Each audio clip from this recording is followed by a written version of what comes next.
The teacher pointed his finger at me and my desk mate, Sienna Vance, in front of the whole class.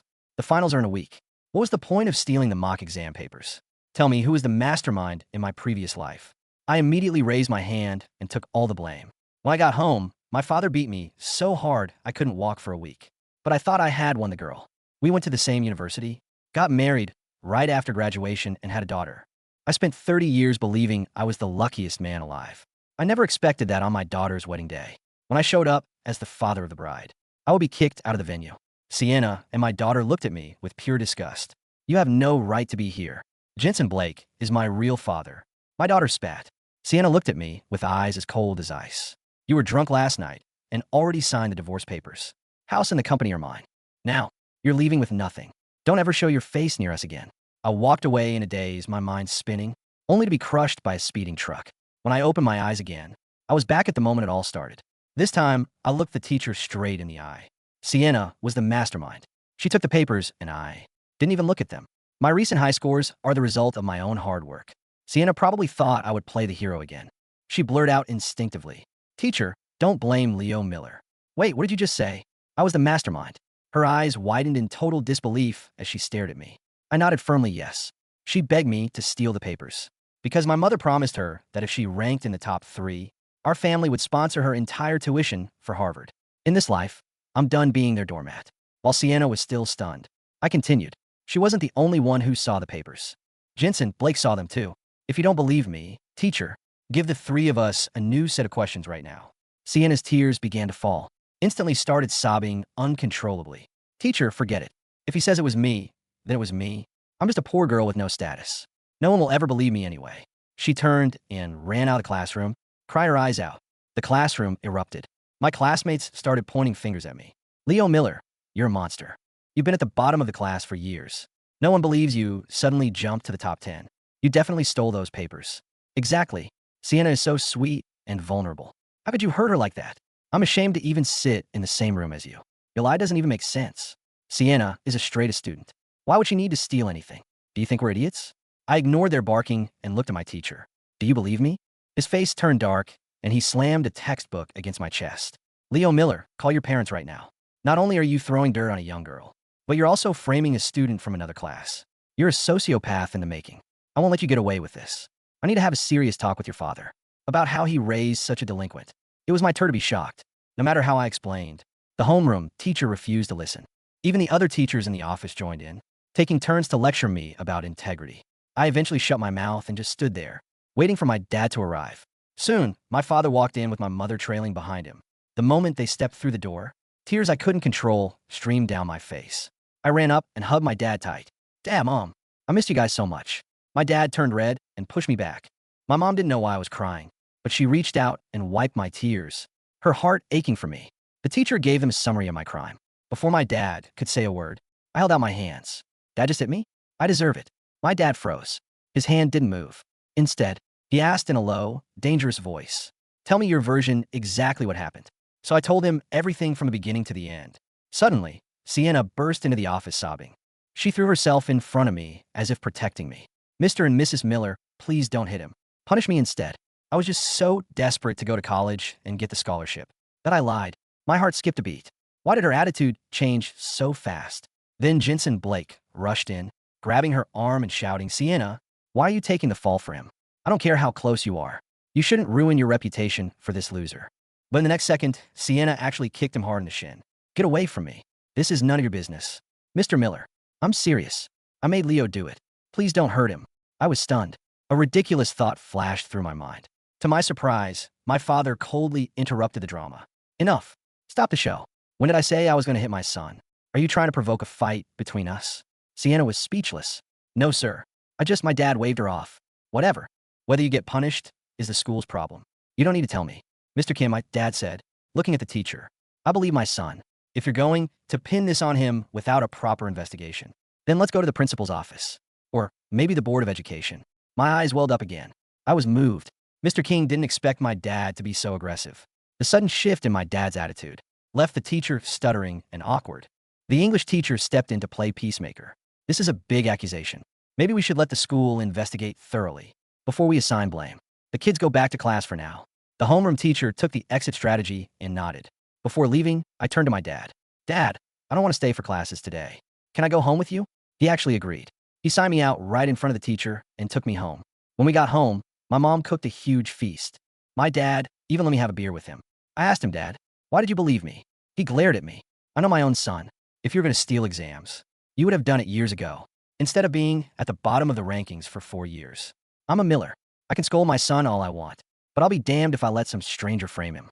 I cried again, feeling the weight of his love. While we were enjoying our family time, there was a knock on the door. It was Sienna. She walked in, saw the feast, and habitually tried to sit next to me. Then she looked at my mother expectantly. My mom didn't get up to get her a plate or silverware this time. Seeing that none of us were moving to welcome her, her eyes filled with tears. Mr. and Mrs. Miller, I'm so sorry. I know you're mad at me. Came here to explain everything. Jensen was a middle school classmate. His dad really is a monster, and I just had too much sympathy for him. I swear I didn't look at the stolen papers. My rank was earned fairly. My dad kept drinking in silence, his face unreadable. My mom smiled politely. Sienna, dear, this is a private family dinner. It's not a good time for guests. Why don't you come back another day? The tears started streaming down her face. She looked like a wounded puppy, grabbing my arm. Leo, I messed up. Please forgive me. Can we talk? My dad slammed his glass on the table. Leo, if you step out that door with her, don't bother coming back for dinner. You can stay hungry. I stood up and gave him a look. Dad, don't worry. I've got this. I LED Sienna out of the house.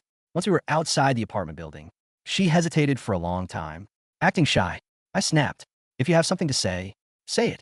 Stop wasting my time. She looked at me with watery eyes. Leo, why are you being so cold? You said you liked me. You even kissed me the other day. Then she asked cautiously, Did you remember something? I knew it. He was testing to see if I had been reborn too. I couldn't let her know. Not yet. I pivoted, putting on a gentle smile and taking her hand. Sienna, no. I still like you. I still want to marry you and give you a great life. Then why were you like that? Inside, I'm just ashamed. I sighed. My grades are trash. I'll probably end up in some low-tier community college. You're going to an Ivy League. I can't hold you back, I continued. We won't even be in the same city. It's better to end it now than to suffer later. No, I'll go to community college with you. She cried. Don't be silly. If you have the grades for Harvard, but choose a local college, your mother will be devastated. It's fine. I'll just intentionally fail my SATs. I'll tell my mom I was sick. During the test, I flashed a huge grin and kissed her on the cheek. You're so sweet. Love you. So about my tuition, don't worry. My family will handle it. What she didn't know was that starting the next day, I stopped going to school. I vanished from her life. My dad agreed to my request and paid a fortune to enroll me in a top-tier, high-intensity boot camp for the SATs. I had only one goal, Harvard. I couldn't wait to see the look on her face when she held her community college rejection, while I held my Harvard acceptance letter. The boot camp was situated in a remote, mountainous suburb 3 hours away from my hometown. It was an isolated fortress of academia, devoid of Wi-Fi, television, or any connection to the outside world, save for the landline in the headmaster's office. It was exactly what I needed. For the next 6 months, my life was reduced to the scrape of graphite against paper, the harsh fluorescent lights of the study hall, and the bitter taste of black coffee. In my previous life, I had coasted. I was the heir to the Miller family fortune, a kid who thought love and loyalty were enough to build a life on. I had let Sienna manipulate my heart while my brain atrophied. Not this time. Every practice test I took, every essay I wrote, was fueled by the visceral memory of that speeding truck and the disgust in my so-called daughter's eyes. I didn't just want to beat Sienna. I wanted to obliterate the very ground she walked on. Once a week, my dad was allowed to call me. She came by the house again today. His deep, gravelly voice echoed through the receiver during week 4. Brought a basket of muffins. Looked like a drowned rat standing in the rain. I chuckled, rubbing my tired eyes. What did you do? Your mother told the maid to say we were in Europe, Dad replied, a hint of dark amusement in his tone. Leo, she's asking around school. She thinks you've been sent to rehab or something. The rumor mill says you had a breakdown after the mock exam incident. Let them talk, Dad. Has she asked about the money? Subtly, she cornered my secretary at the firm, asking if the Miller Foundation scholarship was still available for local college applicants. She's laying the groundwork. Dad paused, his voice softening. You're killing it on the practice scores, kid. 1550 on the last one. I'm proud of you. I'm aiming for 1600, Dad. Nothing less. Keep your head down. I'll handle the pests. Back in my hometown, the narrative was spinning exactly as I had anticipated. With me gone, Sienna and Jensen Blake became the golden couple of the senior class.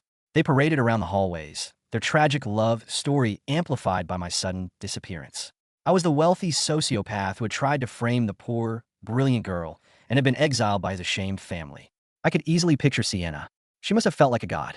In her mind, reborn just like me, she had successfully neutralized the only threat to her future, securing both my family's immense wealth and her freedom to be with Jensen. She thought she was playing chess, but she didn't realize I had already flipped the board. The day of the SATs arrived with a crisp, biting chill. I took the exam at a designated center near the boot camp, surrounded by strangers vibrating with anxiety. I, however, was dead calm. When the proctor yelled, "Begin," I opened the booklet and went to work. The questions didn't look like obstacles. They looked like stepping stones. I remembered the sheer agony of my previous life, the crushing weight of betrayal. Every bubble I filled in was a nail in Sienna's coffin. 3 hours and 50 minutes later, I walked out of that gymnasium breathing the cleanest air I had ever tasted. Meanwhile, miles away, Sienna was putting on the performance of a lifetime.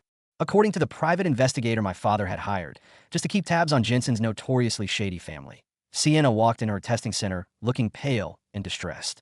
I could vividly imagine her sitting at that desk. She would look at the math section, easily knowing the answers, but deliberately forcing her pencil to mark C when it should be a. She was tanking her future, intentionally sabotaging her Ivy League dreams, entirely convinced that my family's checkbook was waiting for her at the finish line. After all, I had promised her we would go to community college together. The arrogance of her rebirth was her blind spot. She assumed that because I had been a love-struck fool in our past life, I was still the same fool now, easily manipulated by a kiss on the cheek and a few fake tears. 2 weeks later, the boot camp ended. I packed my duffel bag, shook the headmaster's hand, and stepped into my father's waiting Mercedes. "It's done," I told him as I buckled my seatbelt. Dad put the car in drive. "The scores come out on Tuesday. We've got a busy week ahead, Leo." Tuesday morning. The Miller household was quiet. My mother was sipping tea by the window, while my dad and I sat in front of his mahogany desk in the study, staring at my laptop screen. The College Board website loaded with excruciating slowness. And then it appeared. Total score, 1580. My mother gasped, dropping her tea saucer with a clatter. My dad exhaled a long, heavy breath, slapping my shoulder so hard it stung. "You did it, son. You actually did it. Harvard won't even blink," I said, a slow, dangerous smile spreading across my face. Before we could celebrate, the doorbell rang. The estate's security intercom buzzed. It was the front gate guard. "Mr. Miller, a Miss Sienna Vance is here. She says she has an urgent appointment with Leo." Dad looked at me, raising an eyebrow. "Showtime. Showtime," I confirmed. "Let her in." I walked down the grand staircase, standing in a marble foyer as the heavy oak doors swung open. Sienna stepped in. She looked perfectly disheveled, wearing an oversized sweater, her eyes red-rimmed, clutching a printed sheet of paper to her chest. When she saw me, her eyes lit up with a masterfully crafted mixture of relief and sorrow. She ran toward me, throwing her arms around my neck. "Now, oh my God, where have you been? I've been so worried. I thought your parents locked you away." I didn't hug her back. I just stood there, letting her cling to me like a parasite, my hands firmly in my pockets. After a moment, feeling my stiffness, she pulled away, looking up at me with Bambi eyes. "Now, what's wrong?" "Nothing," I said, my voice smooth, devoid of any emotion. "Just a long few months." "How have you been, Sienna?" "Terrible," she sniffled, holding up the printed paper. "The scores came out today. I kept my promise, Leo. I bombed it. I got an 820. My mom cried for an hour. Harvard is gone. NYU is gone. I can only get into the local community college now." She reached for my hand, her voice dropping to a conspiratorial whisper. "But it's okay, because we're going together, right? Just like we planned. And your dad is still going to cover my tuition, right? You promised." She was so incredibly brazen. She was cashing in the chip she thought she held. I looked at her, really looked at her. I saw the faint smirk hiding at the corners of her mouth. I saw the cold calculation in her eyes. This was the woman who had kicked me out of my own daughter's wedding, leaving me to die on the asphalt. I slowly pulled my hand out her grasp. "Community college?" I asked, tilting my head. "Why would I go to community college?" Sienna blinked, her smile faltering. "What? Leo, you said your grades?" "My grades were a front," I said, stepping back, so there was a distinct physical distance between us. "I needed a break from the distractions at school.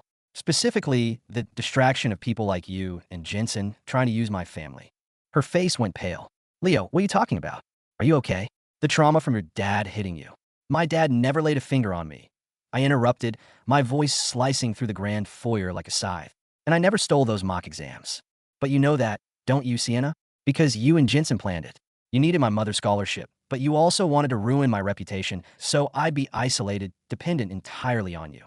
No, Leo, you're confused." Panic was beginning to bleed into her voice. Her rebirth had not prepared her for this script. I pulled my phone from my pocket, opening the College Board PDF, and turned the screen toward her. I scored a 1580, Sienna. I've already been accepted into Harvard through their early action program. I leave for Cambridge in August. Sienna stared at the glowing screen. Her eyes widened so far I thought they might crack. Her mouth opened and closed, no sound coming out. The reality of what she had done was crashing down on her like a tidal wave. She had purposefully failed the SATs. She had thrown away her actual intellect, her actual future, banking on a lie I fed her outside my apartment months ago. You, she stammered, stepping back, trembling uncontrollably. You set me up. You told me to fail. I told you I was going to community college. I corrected her coldly. You volunteered to fail because you were a greedy, manipulative opportunist who wanted a free ride on my family's dime. You thought you were so smart. You thought you could play me twice. Twice. I emphasized the word heavily. Sienna froze. The blood drained completely from her face. She looked at me not with confusion, but with stark, absolute terror. You, she whispered, her voice barely audible. You remember. I remember everything. I leaned in, my voice dropping to a lethal whisper. I remember the divorce papers. I remember the wedding. I remember the truck. A choked sob ripped from her throat. She stumbled backward, tripping over the edge of the expensive Persian rug. Leo, please, she screamed, dropping to her knees. The facade was entirely shattered now. This was the real Sienna, desperate, cowardly, and realizing she was utterly ruined. I was wrong. In a past life, I was wrong. But I love you. I can retake the test. We can still be together. Get out of my house, I said, the absolute finality in my voice echoing off the marble walls. Leo, I have nothing. Jensen's family is going bankrupt. He has no money. You can't leave me here. Watch me. I nodded to the security guard who had quietly stepped into the foyer. Escort Miss Vance off the property. If she ever comes within 500 yards of this estate, or my family, call the police and press trespassing charges. As the guard grabbed her arms, pulling her up, Sienna thrashed and screamed. Leo, you're a monster. You ruined my life. You ruined me. No, Sienna, I said, watching her being dragged backward through the heavy oak doors. You ruined yourself. Have a great time at community college. The doors slammed shut, cutting off her hysterical cries. Silence descended on the foyer. I let out a long breath, feeling a knot in my chest untie itself. A knot that had been there since the moment I woke up in that classroom. My father walked down the stairs, carrying 2 glasses of expensive scotch. He handed me one. I didn't ask questions about what you meant by twice, Dad said quietly, clinking his glass against mine. And I won't. As long as you're safe, and that parasite is gone, that's all that matters to me. She's gone, Dad. I took a sip of the burning liquid. For good. The next 4 years were the best of my life. At Harvard, I didn't just study. I built an empire. Unburdened by the parasitic weight of Sienna and Jensen, my true potential unlocked. I majored in business and computer science, launching a data analytics startup in my sophomore year that caught the eye of Silicon Valley investors. By the time I graduated, I wasn't just Leo Miller, heir to the Miller fortune. I was Leo Miller, self-made tech millionaire. I also met Clara. Clara was a brilliant, sharp-witted law student who saw right through me and challenged me every single day. She didn't care about my money. She cared about my character. We fell in love slowly, building a foundation of absolute trust, a stark contrast to the toxic, manipulative nightmare I had endured in my past life. But even from Cambridge, I kept an eye on my hometown. Keep your friends close and your enemies under a microscope. Sienna's life had become a textbook tragedy of her own making.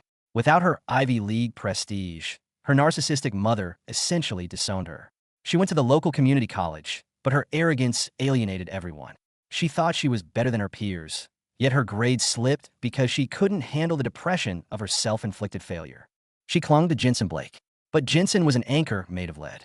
Just as my father's investigator had predicted, the Blake family business collapsed during our freshman year of college due to severe tax fraud. Jensen's father went to federal prison. Jensen, left with nothing but debts and an inflated ego, turned to gambling and cheap schemes to maintain his lifestyle. Sienna and Jensen moved into a cramped, moldy apartment on the bad side of town. The true love they had flaunted in my past life quickly dissolved into screaming matches, physical altercations, and mutual resentment. Sienna resented Jensen for being broke. Jensen resented Sienna for constantly comparing him to me. It was poetic justice, but I knew Sienna's type. She wouldn't stay in the gutter quietly. She was a rat, and rats always look for a way to climb up the pipes. 5 years after my graduation, I moved my company's headquarters back to the city near my hometown. I was 27, engaged to Clara, and taking over a portion of my father's conglomerate to merge it with my tech firm. We were launching a revolutionary AI-driven logistics software that was projected to go public for billions. It was the biggest news in the financial world, and it was exactly the bait I needed. I knew Sienna was watching. She had a fake LinkedIn profile she used to stalk my page. She knew I was back. One evening, my head of security, Marcus, walked into my corner office overlooking the city skyline. "Mr. Miller, we caught a breach attempt on the lower-level servers today," Marcus said, handing me an iPad.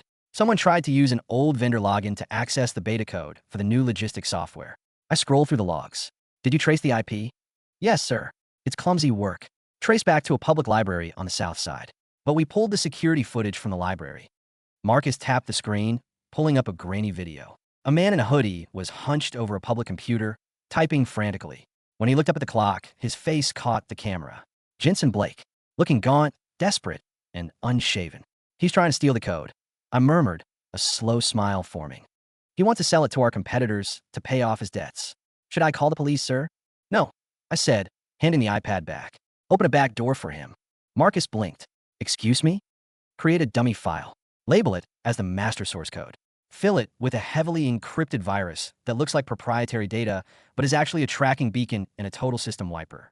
Let him steal it." "And Marcus?" "Yes, Mr. Miller. Make sure the digital breadcrumbs lead not just to Jensen, but to whoever is directing him." I knew Jensen wasn't smart enough to pull off corporate espionage. This had Sienna's fingerprints all over it. In her twisted mind, if she couldn't have my money through marriage, she would steal it. She was repeating the mock exam incident, but this time, the stakes were federal. 3 days later, the trap snapped shut. I was having dinner with Clara at a high-end restaurant when my phone buzzed. It was Marcus. "They took the bait, sir." The dummy file was downloaded onto a flash drive. We tracked the drive's location. It's plugged into a laptop at a warehouse owned by Apex Tech. Apex Tech was my biggest, most aggressive competitor. "Did Jensen make the drop?" I asked. "No, sir." Jensen handed it off to a woman outside a diner. The woman took it into the warehouse to negotiate the sale. Sienna. She didn't even trust Jensen with the payoff. She was trying to cut him out. "Call the FBI," I said softly, looking across the table at Clara, who was smiling at me over her wine glass. "Tell them we have a live corporate espionage case, and we have the exact location of the stolen property." The raid happened that night. I watched the footage later. Federal agents swarmed the Apex Tech warehouse. They caught Sienna red-handed, sitting at a conference table with Apex executives, trying to negotiate a $2 million payout for a flash drive that was currently melting Apex's internal servers. Corporate espionage, grand larceny, cybercrimes. When Jensen found out Sienna had tried to take the money for herself, he panicked. He tried to flee the state, but was picked up at a bus station by state troopers. Within 24 hours, the two masterminds had turned on each other. Jensen told the feds Sienna planned the whole thing. Sienna screamed that Jensen coerced her. They were facing 20 years in federal prison. A month later, I received a message from the county jail. Sienna Vance was requesting a visitor. I almost didn't go. I had nothing left to say to her. But a small, dark part of me, the part that still remembered the cold asphalt and the crushing weight of the truck, needed to see the final curtain fall. I sat in the sterile visiting room, separated by a pane of thick, smudged glass. The door opened, and Sienna walked in. She was wearing a shapeless orange jumpsuit. Her hair, once her pride and joy, was dull and unwashed, hanging limply around her pale, gaunt face. There was no arrogance left, no scheming smirk, only the hollow, desperate eyes of a trapped animal. She picked up the phone. I picked up mine. "Leo," she croaked, her voice trembling. "You came. I have 5 minutes, Sienna. Speak." She pressed her hand against the glass. "You set me up again. The file, it was a trap. You broke into my company," I stated calmly. "You tried to steal from me. I just let you dig your own grave. You hold the shovel, Sienna. You always have." Tears spilled down her cheeks. "Why do you hate me so much? Even if we had a past life, why couldn't we just fix it? I could have been a good wife this time. I could have loved you." I laughed. A short, genuine laugh of disbelief. "You don't know what love is. You only love what people can do for you. In a last life, you used me for 30 years, took my daughter, took my company, and threw me away to die. You thought, because you got a second chance, you were the main character. You thought you could just rewrite the script and win again." I leaned closer to the glass, my eyes locking onto hers. "But you forgot something, Sienna. I was reborn too. And the difference between us is that I used my second chance to build myself up. You used yours to try and tear me down. And look where it got you." "Please," she sobbed, banging her forehead against the glass. "Please, Leo, tell them to drop the charges. I can't go to prison. Jensen is blaming everything on me. They're going to lock me away forever. Please, I'm begging you. For the sake of who we used to be. Who we used to be is dead," I said softly. "He died under the wheels of a speeding truck on a rainy night, while you drank champagne with another man." I stood up, hanging the phone back on its cradle. Sienna screamed, banging her fists against the glass, her mouth open in a soundless wail through the soundproof barrier. The guards immediately moved in, grabbing her by the arms and dragging her backward. It was a perfect mirror of the day I kicked her out of my foyer. Only this time, she wasn't going back to a community college. She was going into a cage. I turned my back on her and walked out of the prison. When I pushed through the heavy metal doors and stepped outside, the sun was shining brightly. The air was crisp and clean. My driver was waiting by the car, holding the door open. Inside the back seat, Clara was waiting for me. She looked up from her legal briefs, her eyes warm and welcoming. "Everything sorted?" she asked, taking my hand as I slid in beside her. "Yeah," I said, leaning back against the leather seat and letting out a breath I felt like I had been holding for 2 lifetimes. "Everything is perfectly sorted." I looked out the window as the car pulled away from the prison, leaving the shadows behind. The past was finally dead. The future was mine to write. And this time, I wasn't giving the pen to anyone else.